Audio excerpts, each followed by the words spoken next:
প্রতিদিন শত শত মানুষের ভিড়। কেউ এসেছেন রোগ থেকে মুক্তি পেতে, কেউ বা জিন ভূত তাড়াতে, কিংবা নিরুপায় কোনো নিঃসন্তান দম্পতি। ছিল বাচ্চা অনেক দীর্ঘদিন যাবৎ। হ্যাঁ, মনে করেন যে আগে তো একবারই অসুস্থ শোয়া অবস্থা ছিল, এখন বসতে পারে আর কি।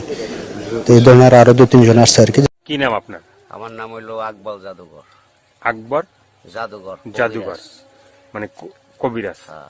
তো এই যে মানে এতগুলো কথা বললাম, ঠিক আছে, দর্শকদের উদ্দেশ্যে যে আপনার যে নামে বা বেনামে মানুষের ওষুধ দিতে পারেন, হ্যাঁ, তো সেটা কিভাবে এবং এই কাজগুলো আপনি কিভাবে শিখছেন, কোথা থেকে শিখছেন?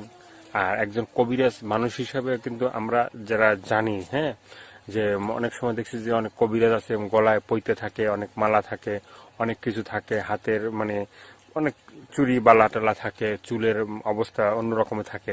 তো সেক্ষেত্রে আপনার কোনো কিছুই নাই, সাধারণ একজন মানুষের মতো। ধরেন আমি উস্তাদ ধরে একদিন শিক্ষা বিদ্যা করছি।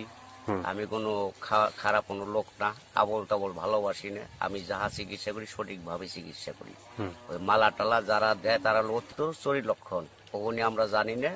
তবে আমরা যেটা করি সরাসরি সোজা ভালো মন্দ সবকিছু করি। যারা প্রেম ব্যথায় বাধ্য হয়েছেন, অথবা প্রেম করছেন, শেখ খাইছেন, অথবা টাকা দিছে মাইরা খাইতেছে, উঠাইতে পারেন না, আমি সরাসরি কথার মাধ্যমে তার টাকা উঠাই দিতে পারি, অথবা তার প্রেম ভালোবাসা লাগাই দিতে পারি। যে কোনো ব্যাপারে ধাতু দুর্বল, স্বপ্ন দোষ অথবা পুরুষঙ্গ নাই, হিজলের মতো হয়ে গেছে, কথার মাধ্যমে আবার আল্লাহর রহমতে সব ঠিক হয়ে যাবে। আমি কোনো খারাপ না, কোনো বন্ড না।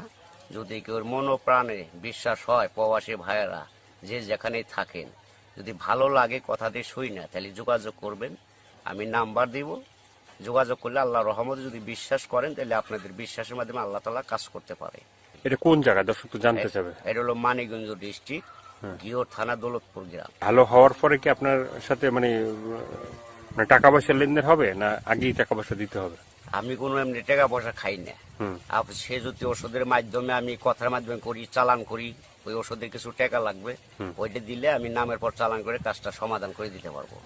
এইটাই মানে আপনি মানে টাকা পয়সা নেন না, কিন্তু যে ওষুধ ফষুধ যে করতে যে খরচ বরচ হবে, এই খরচটা শুধু নেন? ওই শুধু খালি খরচটাই নেই, আর কিছু কাজ হওয়ার পরে যদি সে খুশি হয়ে কিছু দেয় তাহলে দিব, না দিলে নাই, চাই নেই না।